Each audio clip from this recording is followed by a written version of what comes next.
Good morning, I'm Chief Meteorologist Lynette Charles, and it's time for another weather lesson for today. Once again, I'm bringing it to you as we are going to talk about downbursts today. So when we're talking about downbursts, once again, we're dealing with thunderstorms, and we do have that storm setup. So you do have that strong updraft. So this is the big thunderstorm right there. You do have that strong updraft, and what happens with the updraft? At some point, it's going to get weak. Well, what makes that updraft weak? The colder air builds in the middle of the storm as you have heavy rain and you do have that hail. So that's what's going to start to weaken it.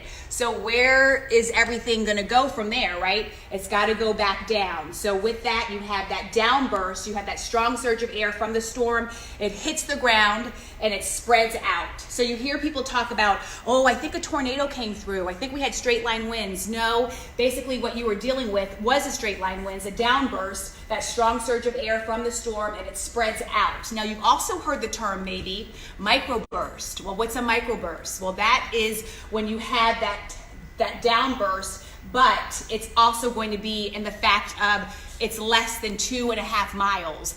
But you travel on a plane, right?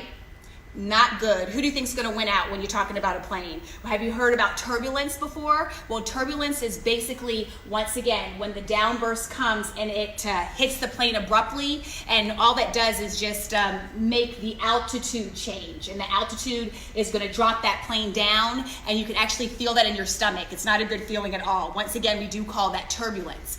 As we talk about the microburst, again, this is what we're looking at. Microburst versus a macroburst. The microburst is a little bit smaller, 2.5 miles wide, so that's why it's called the microburst. But if you have a macroburst that's bigger, you are going to be dealing with greater than 2.5 miles. And once again, you do have that downburst of air, and it spreads out over the area. And it is rough. It can cause a lot of damage, and that's why a lot of people think that, oh, we had a tornado. But no, we talked about tornadoes. Tornadoes are much different than a microburst or a macroburst. Well, that's the lesson with Chief Meteorologist Lynette Charles. We'll have another lesson tomorrow with Eric and Patrick, and I'll be back again on Monday. Have a great day, everyone. I hope you learned something. Bye.